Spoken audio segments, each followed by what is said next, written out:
the observers have always preferred scalpels, memory trims, probability nudges, gentle edits to narrative and chance that left no scars and no witnesses. For centuries, that was enough. Now it isn't.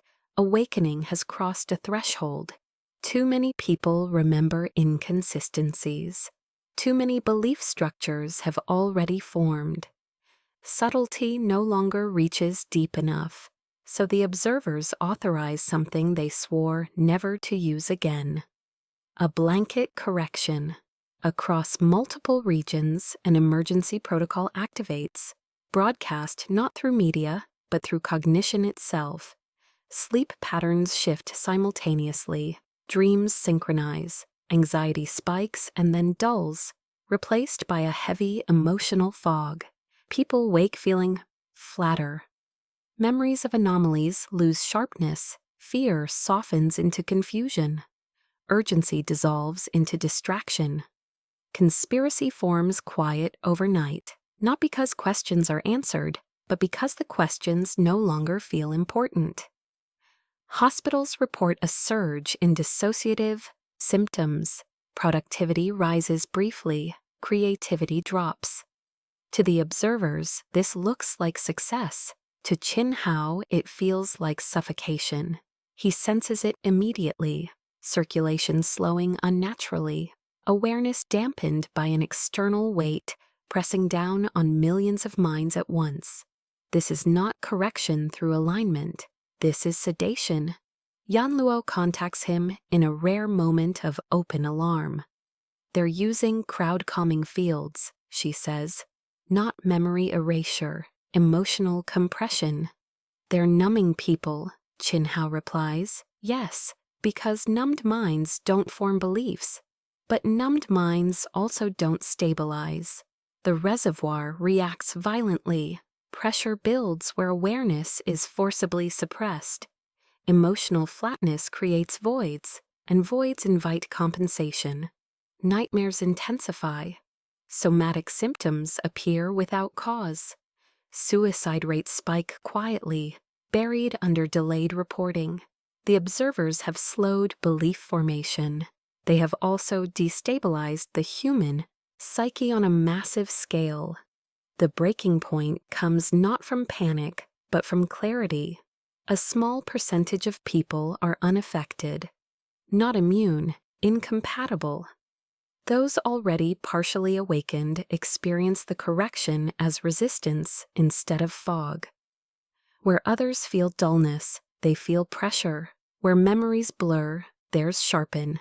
They begin to talk, quietly at first, in person. No recordings, no platforms, just recognition, the subtle knowing glance between strangers who feel the weight and realize it is not natural. The observers did not anticipate this. By acting broadly, they revealed the shape of their hand. Chin Hao moves through these pockets of resistance, careful and restrained. He does not shield people from the correction that would escalate the response. Instead, he teaches grounding without doctrine, sleep rituals, attention anchoring, physical routines that restore internal coherence. It works. Not enough to stop the protocol, enough to fracture it. The correction field loses uniformity. Gaps appear. Emotional compression leaks. In some districts, people wake from the fog abruptly, disoriented and angry. Trust in official explanations collapses overnight. The observers argue internally, escalate further, or withdraw. Escalation risks permanent psychological damage and open rebellion. Withdrawal admits failure.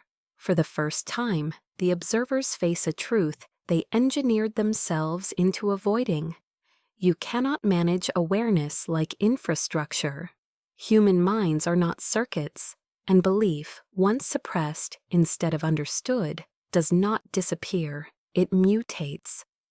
Chin Hao feels the reservoir shift, not approving, not condemning, recording, learning.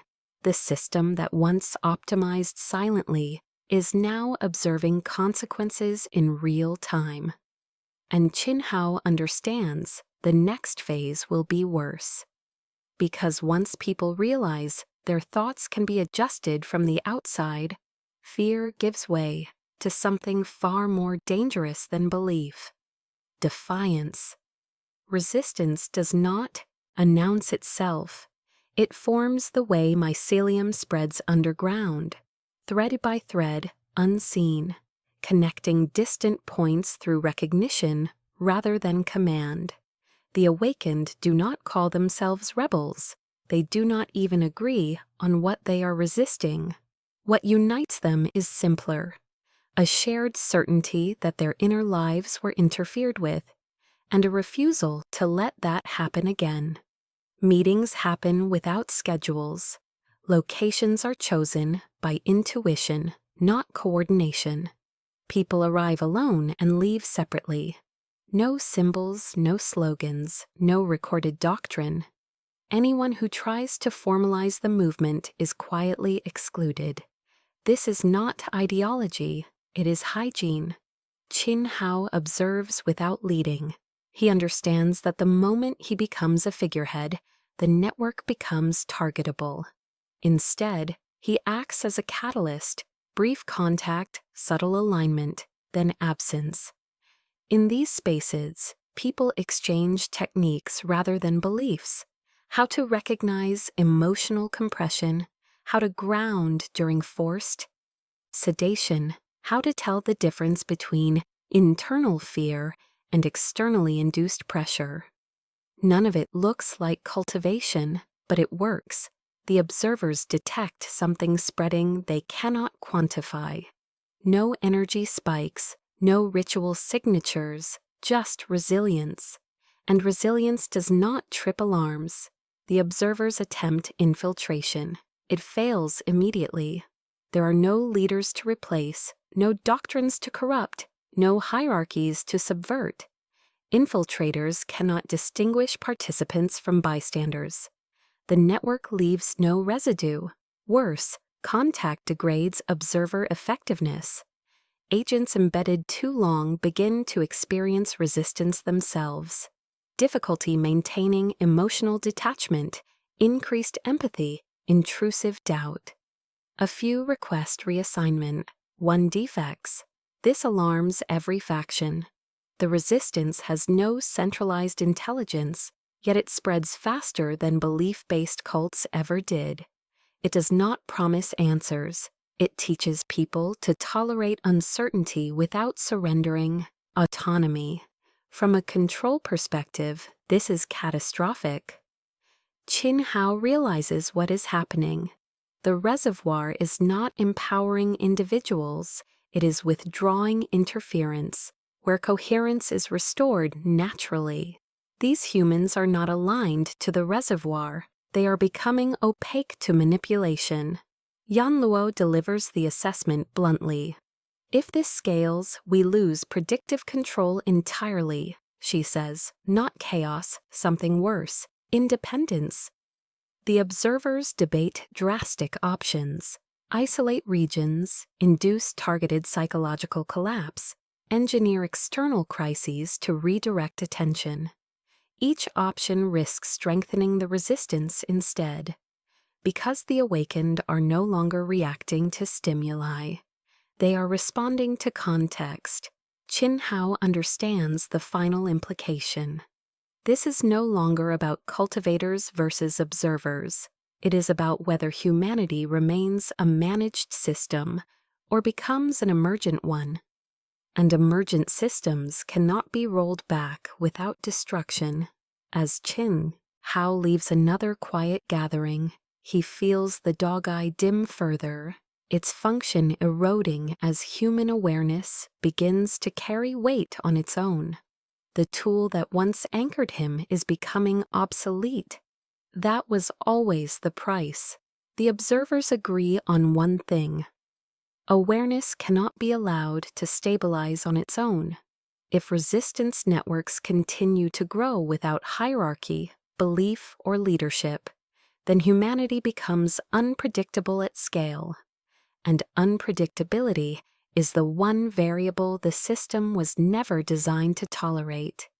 So they choose the oldest solution, an external threat, not imagined but engineered. Across 3 regions, sealed zones are quietly loosened, not enough to unleash what lies beneath, but enough to let pressure bleed upward. Anomalies spike, localized gravity distortions, time slips measured in seconds, biological malfunctions that defy medical explanation. Then the narrative is released. Through compromised researchers, anonymous leaks, and carefully curated, independent analysts, the same conclusion appears everywhere at once. Something ancient is waking up. Something non-human, something hostile. The observers do not lie outright. They simply omit the part where they have been managing these pressures for centuries. Fear spreads faster than belief ever did. Markets react, borders tighten, emergency powers are invoked. People who were beginning to trust their own perception suddenly crave authority again, someone to explain, someone to protect. The resistance networks feel it immediately. Attendance drops. Conversations shift from grounding to survival. Some awakened individuals retreat, overwhelmed by the scale of the threat being presented. The observers call this phase reconvergence.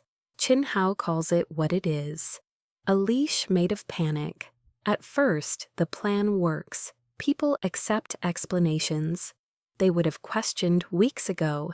Governments regain narrative control. The word awakening disappears from public discourse, replaced by containment, defense, unknown aggressors. But fear has a flaw. It sharpens attention. And sharpened attention notices inconsistencies. Why do anomalies cluster near specific infrastructure? Why do ancient threats respond to modern containment arrays? Why do areas with awakened resistance stabilize faster than heavily secured zones? The resistance networks do not counter the narrative. They compare notes, and patterns emerge. Chin Hao moves carefully, avoiding direct intervention. He understands that if he exposes the truth too quickly, fear will calcify into fanaticism. Instead, he allows small contradictions to surface organically. A town where no defense measures were deployed and nothing happened. A city under maximum lockdown where pressure intensified. Survivors who report that the hostile presence felt less like an invader and more like displaced pressure. The reservoir reacts subtly. It refuses to reinforce the lie. Circulation around the manufactured threat zones behaves erratically, refusing to stabilize in ways the observers predicted. The system cannot fully support a fiction imposed at this scale. Yan Luo delivers the grim update. The threat is becoming self-sustaining, she says, not because it's real, but because we're forcing the system to pretend it is. They have crossed a dangerous boundary. By inventing an enemy to restore control, the observers have begun creating the conditions for a real one: pressure without release, fear without resolution. Meanwhile, the awakened resistance adapts. They stop meeting in response to fear events. They start monitoring observer behavior instead. For the first time, the watchers are being watched, not through power, but through collective pattern recognition. Chin Hao feels the dog eye flicker again, barely present now. Whatever his grandfather sealed is close to surfacing, not because it is waking up, but because the system that kept it dormant is destabilizing itself. The observers wanted unity. Instead, they taught humanity a dangerous lesson. If threats can be manufactured to control perception, then truth must be reconstructed independently. And once people begin doing that together, no narrative, no matter how terrifying, can fully contain them again. The observers lose control quietly at first. Containment models begin drifting off prediction curves by fractions so small they are dismissed as noise. Response teams report that anomalies no longer dissipate after narrative reinforcement. Zones meant to calm after fear, saturation instead grow denser, as if something is feeding on the attention. The threat was never a creature, it was pressure shaped by belief, and belief, once sustained long enough, acquires momentum. In one region, a containment array collapses inward, crushing itself like a lung failing to exhale. The observers scramble to re-anchor circulation, but the reservoir resists, flow refusing to follow imposed geometry. For the first time, pressure patterns begin to persist without observer input. They drift, they adapt, they seek equilibrium the way weather systems do. This terrifies the observers, because systems that adapt cannot simply be shut down. Chin Hao feels it before the data confirms it. The reservoir's responses are no longer purely reactive. Circulation bends around fear-dense zones, attempting to redistribute load, but the volume is too great. Human attention, amplified by media loops and emergency rhetoric, is generating continuous pressure faster than it can be absorbed. Yanluo's voice is strained when she contacts him. "We've crossed the line," she says. "The threat is stabilizing." "Alive?" Chin Hao asks. "Not conscious," she replies, "but self-maintaining." The first mass casualty event occurs at a perimeter city declared fully secured. Sirens blare, defense rituals activate, emergency broadcasts loop reassurances. Then gravity spikes for 6 seconds. Buildings shear, vehicles lift and drop. Internal organs rupture without visible wounds. Hundreds die before anyone understands what happened. There is no invasion, no enemy silhouette, just reality failing locally and then snapping back. Footage leaks instantly. This time it cannot be erased. The awakened resistance recognizes it immediately. This is not an ancient being. This is feedback. Fear compressed into structure. The observers panic. Some demand escalation, full revelation, controlled disclosure, reassertion through overwhelming authority. Others argue for immediate shutdown of all narrative channels, even if it means global psychological damage. Neither side can agree, and while they argue, the threat propagates, not geographically, but conceptually. Anywhere the story spreads without grounding, pressure follows. Chin Hao realizes the horrifying symmetry. The observers created a monster without a body, and now it exists everywhere people are told to fear it.